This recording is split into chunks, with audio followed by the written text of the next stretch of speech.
happy, thank you all for coming and being here for my dad, being here for me and everyone that loved him. I can't tell you how much it means.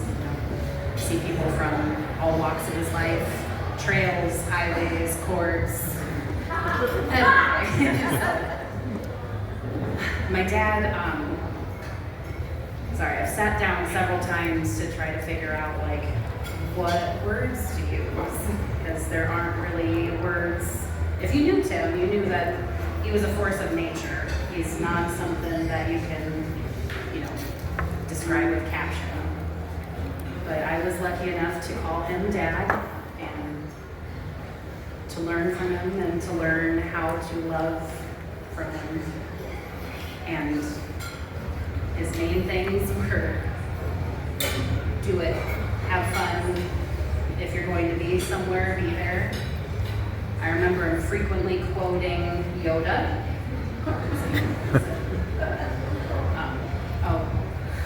There is no try. Do or do not, there is no try.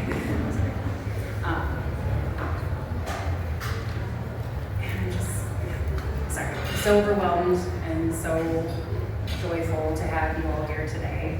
Thank you so much.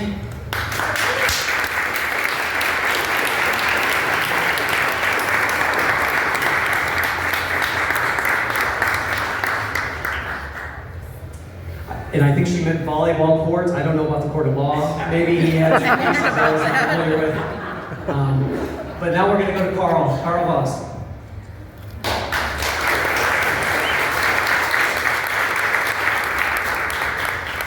Hi, I'm Carl Voss. I'm a friend of Tim's through biking and running. It's great to see this crowd here. And there's a wide range of people. Louise, wave your hand. She's 95 and one of Tim's older. And working with Tim meant a lot to the people in the Department of Public Health. There are some young boys walking around here that Tim had this wacky way of stopping kids and giving them a silver dollar. So I don't know if there's any of them still here that got silver dollars from Tim. Well, they were outside. Okay, so all right. Being a friend of Tim's, you had to be all in, and that means ready for a 6 a.m. call. Can we meet for breakfast at 6:30 a.m.? So that's the way Tim was so passionate about all the projects that he did. There's a rock on the Iowa State Capitol grounds that just says teacher. And Tim wanted to recognize teachers across Iowa. And he wasn't going to give up until that rock was installed.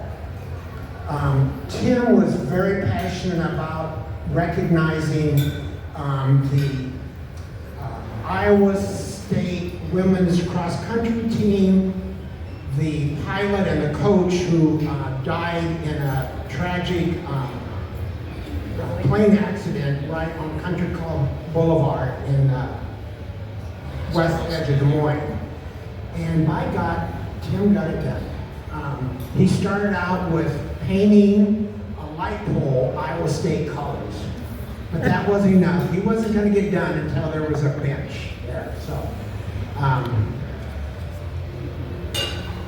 I happened to be running often when Tim was a volunteer, and instead of saying, "Oh, you look great," which you felt like shit, Tim would say, "You're a machine, you're a machine," and kind of get you pumped up to keep going. Not all of Tim's projects succeeded with great numbers. For example, his great aunt, I think I have it right, Carrie Chapman Catt, was involved in the 19th Amendment, and so he had this great idea to do 19th Amendment riding jerseys. There's an example, it's over here.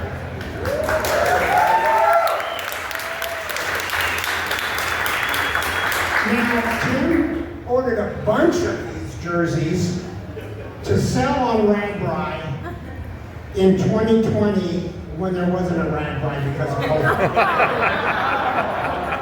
So, but he got it done. He got it done. So, I want you to know that in a memorial for Tim, a bench or a tree is not going to be good enough. We're going all out for a Tim Lane trail stop on the new Garrison Call Trail. And I hope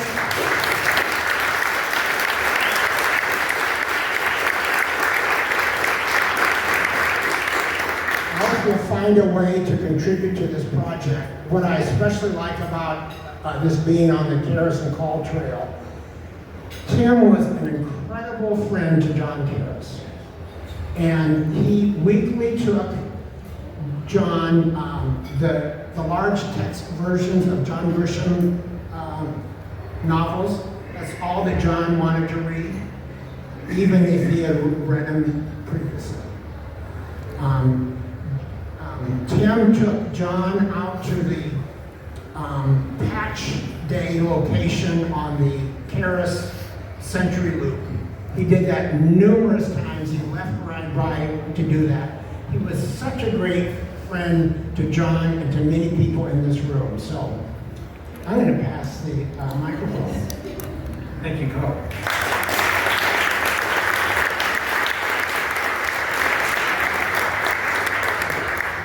Another one of Tim's friends, Tim O'Hagan.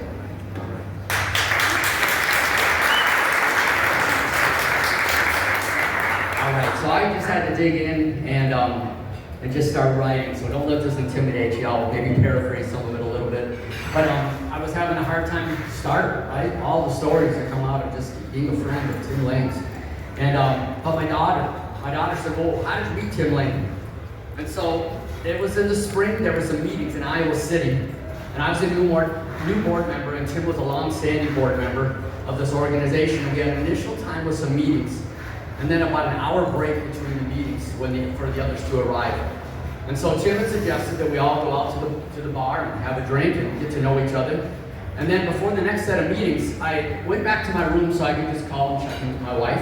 And she said, "Well, how's everything going?" She said, "Is this one of those deals where you'll have your own room or do you share a room?" I said, "No, I'll share a room." And she said, "Well, do you know who you're sharing with?" And I said, "Yeah, actually, I just met him. His name is Tim Lane." And she said, "Well, like, how's it?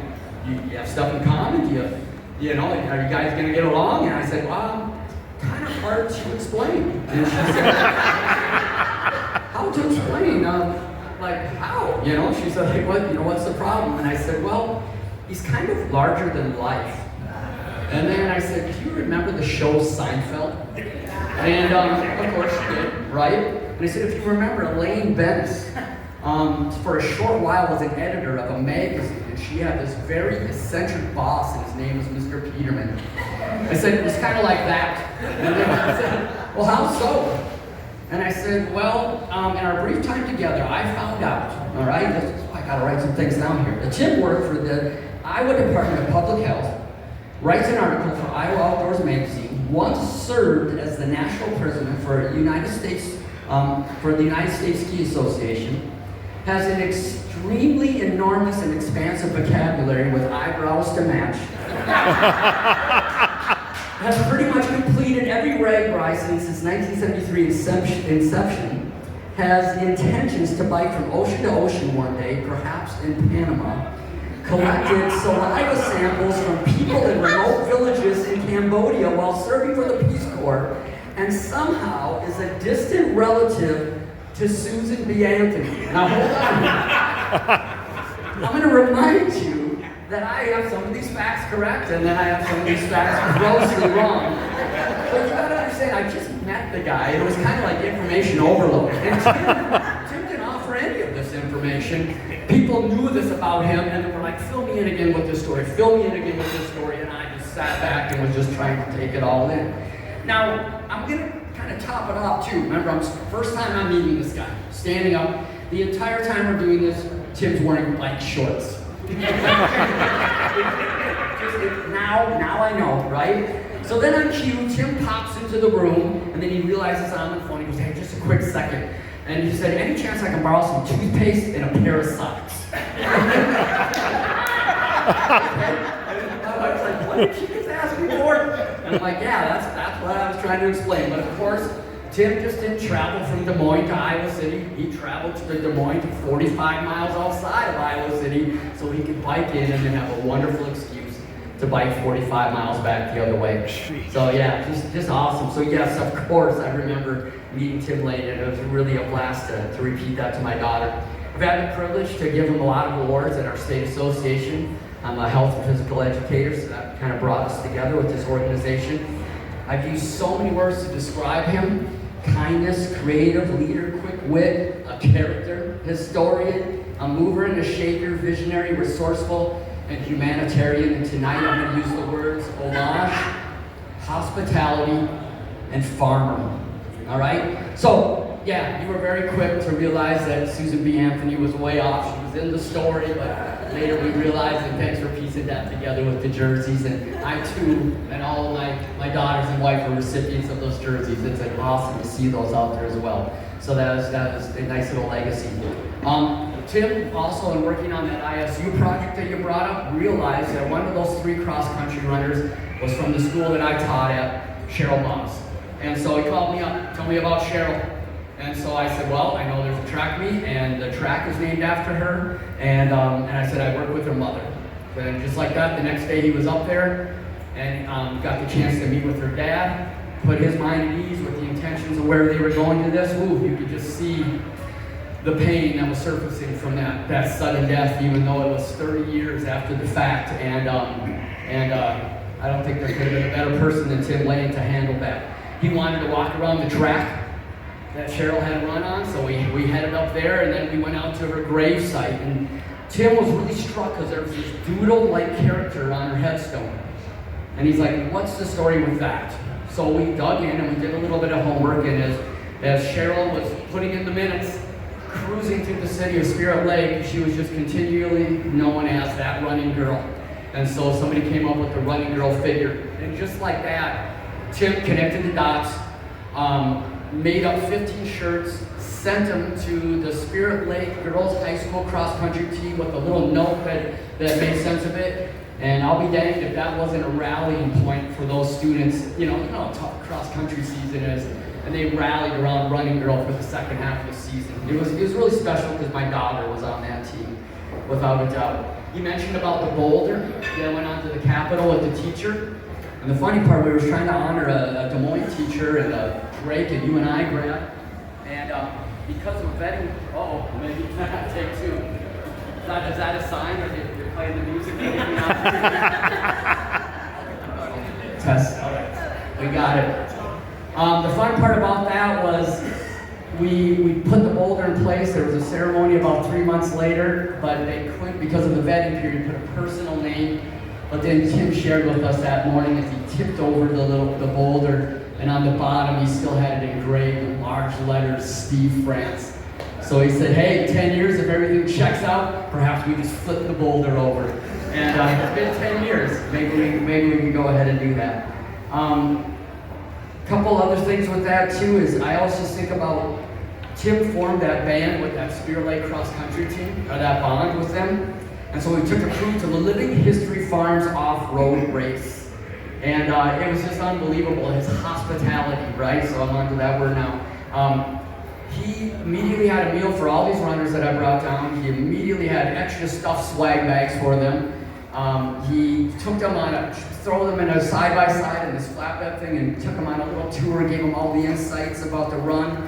And then the beautiful part was waking up the next morning and seeing thousands of costume runners and just seeing Tim in his element and the way he would work that crowd. I think my favorite is if you were wearing a dog costume, Tim would pull that mic in closely and say, who's the good boy? Who's the good boy? Yeah, good boy. And then the dog would lay on its back and one of the buddies would shake it, the leg would shake it. And he worked the crowd. They knew him and he knew them, and it was just beautiful. So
house, and they're right around the lake in Chicago area, just a beautiful area to live.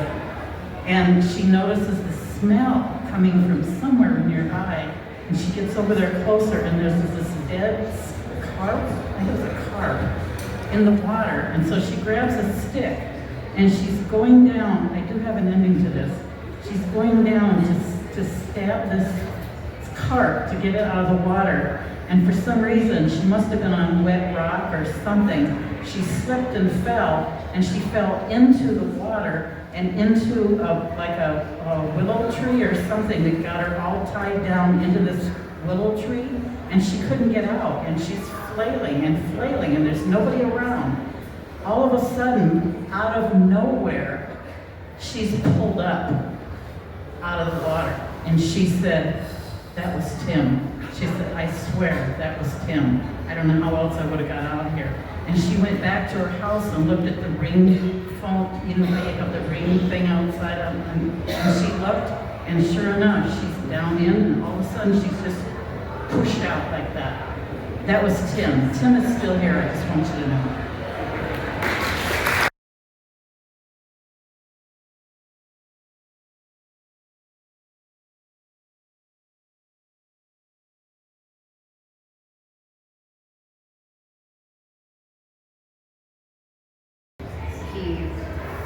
Every time he heard it, he smiled, and just, it brought him so much comfort and joy, and I just think it's an appropriate good night again.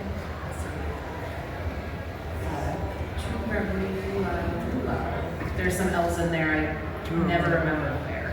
Wait a second, what was it? Turalora, that's an Irish lullaby. Okay, thank you. Yeah, Turalora.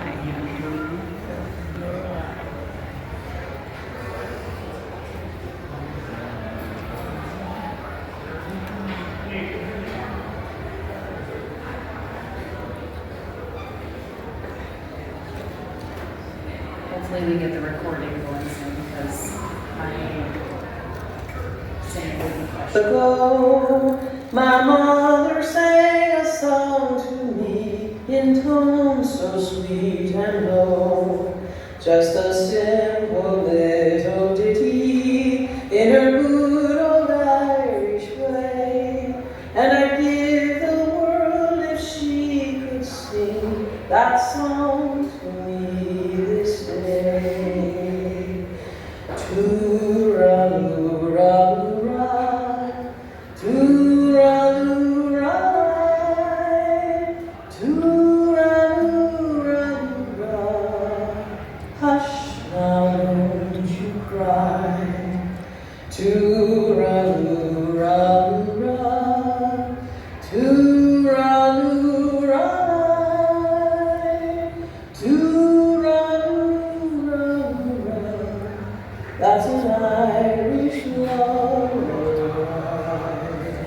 Often dreams I wander to that part again.